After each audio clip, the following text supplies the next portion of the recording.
নমস্কার, সিম্পল রেসিপিজে সবাই স্বাগত। আজ বানাবো ঠাকুরবাড়ির রান্না 5 ফোড়ন রুই। এই 5 ফোড়ন রুই বানানোর জন্য নিয়েছি 1 কিলো রুই মাছ। একটু লবণ আর 1 টিস্পুন হলুদ গুঁড়ো দিয়ে মাছটাকে মেখে নেব।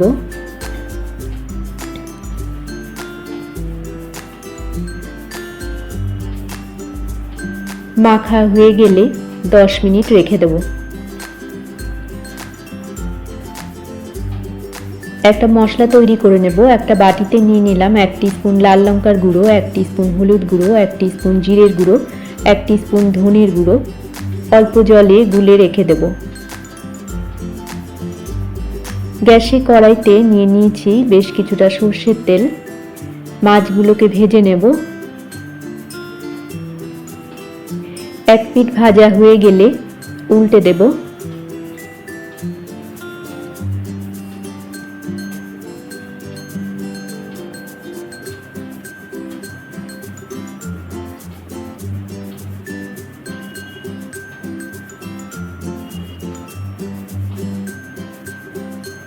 ভাজা হয়ে গেলে তুলে রাখবো।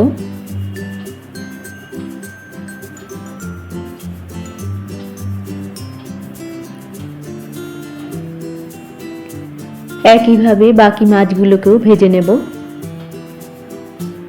ভাজা হয়ে গেলে তুলে রাখলাম। অতিরিক্ত তেল তুলে রেখে দিয়ে দিলাম 2 মিডিয়াম সাইজের আলু লম্বা টুকরো করে কাটা। মিনিট খানেক সময় ভেজে নেব। হয়ে গেলে দিয়ে দিলাম 7-8টা পটল অর্ধেক করে কাটা। পটলটাকে দিয়েও মিনিট খানেক সময় ভেজে নেব।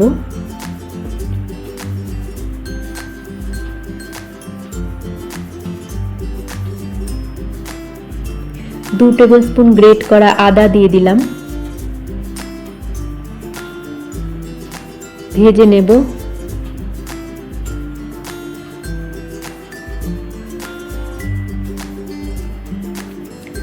ভাজা হয়ে গেলে দিয়ে দেবো একটা টমেটো কুচি।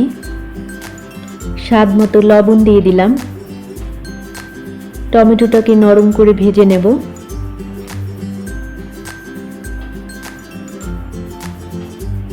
তো সব কিছু ভেজে নিয়েছি। এবারে দিয়ে দিলাম গুলে রাখা মশলাটা। মিডিয়াম ফ্লেমে ভালো করে কষিয়ে নিলাম। মশলা কষানো হয়ে গেলে দিয়ে দেব প্রয়োজন মতো গরম জল। মিশিয়ে নিয়ে ফুটে উঠতে দেব। ফুটে উঠলে ভেজে রাখা মাছগুলোকে দিয়ে দেব।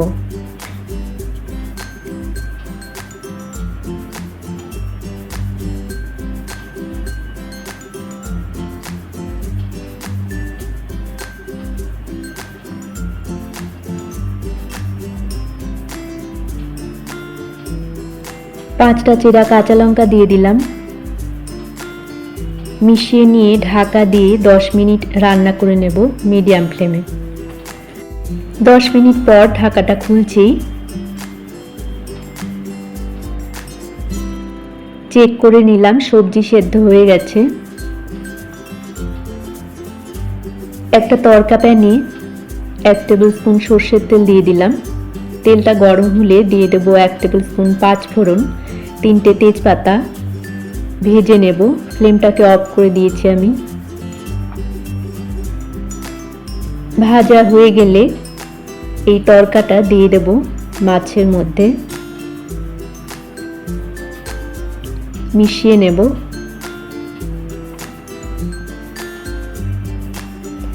আমাদের ঠাকুরবাড়ির রান্না 5 ফোড়ন রুই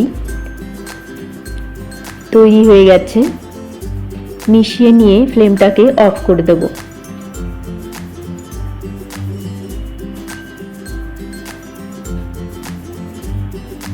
ঢাকা দিয়ে 5 মিনিট স্ট্যান্ডিং টাইম দিয়ে সার্ভ করব গরম ভাতের সাথে।